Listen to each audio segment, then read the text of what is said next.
আসসালামু আলাইকুম ওয়া রাহমাতুল্লাহি ওয়া বারাকাতুহু। আলহামদুলিল্লাহ, রাসূল করিম, আম্মা বাদ। আউযু বিল্লাহি মিনাশ শাইতানির রাজীম। বিসমিল্লাহির রাহমানির রাহিম। আলহামদুলিল্লাহ, আমরা আজকে এখনই সুন্দর একটি আলোচনা করব। আমরা এই আলোচনাগুলো শুনে যাব, একটি আমলের কথা বলবো। আমরা তো এমনিভাবে 5 ওয়াক্ত নামাজ আদায় করি, আমরা অনেকেই জানি না।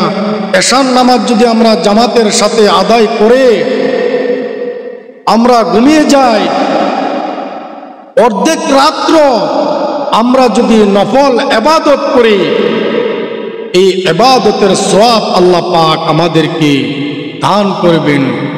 আল্লাহু আকবার। আমরা যদি কেউ জামাতের সঙ্গে এশার নামাজ আদায় করি, এশার নামাজটুকু আদায় করে আল্লাহ পাক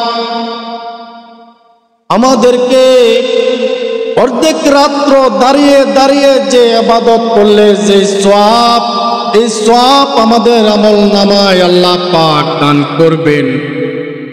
এই জামাতের সঙ্গে এশার নামাজটুকু আদায় করার চেষ্টা করব ইনশাআল্লাহ। আল্লাহ পাক যেন আমাদেরকে তৌফিক দান করেন। সম্মানিত হাজিরিন, আমরা 5 ওয়াক্ত নামাজ তো আমরা পড়ি, অনেকে পড়ে না।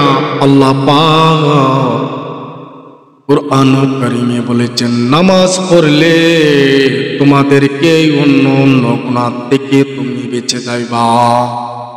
এই 5 ওয়াক্ত নামাজ পড়লে আমরা অন্য অন্য গুনাহ থেকে আল্লাহ পাক আমাদেরকে বাঁচিয়ে দিবেন ইনশাআল্লাহ। সঠিকভাবে আমরা 5 ওয়াক্ত নামাজ আমরা পড়ার চেষ্টা করব ইনশাআল্লাহ। আজকের যে আলোচনা এশার নামাজ, এই এশার নামাজটুকু আমরা জামাতের সাথে আল্লাহর গোলামি করব, আমরা জামাতের সাথে আদায় করব। আল্লাহর হাবিব সাল্লাল্লাহু আলাইহি ওয়াসাল্লাম বলেছেন, এশার নামাজ যদি জামাতের সঙ্গে আদায় করি, আল্লাহ পাক আমাদের অর্ধেক রাত্র দাঁড়িয়ে দাঁড়িয়ে কষ্ট করে ইবাদত করলে যে সওয়াব, সেই সওয়াবটুকু আমাদের আমলনামায় দান করবেন। সুবহানাল্লাহ। এই জন্য আমরা এই এশার নামাজ জামাতের সাথে আদায় করব ইনশাআল্লাহ। সকলে বলি আমিন।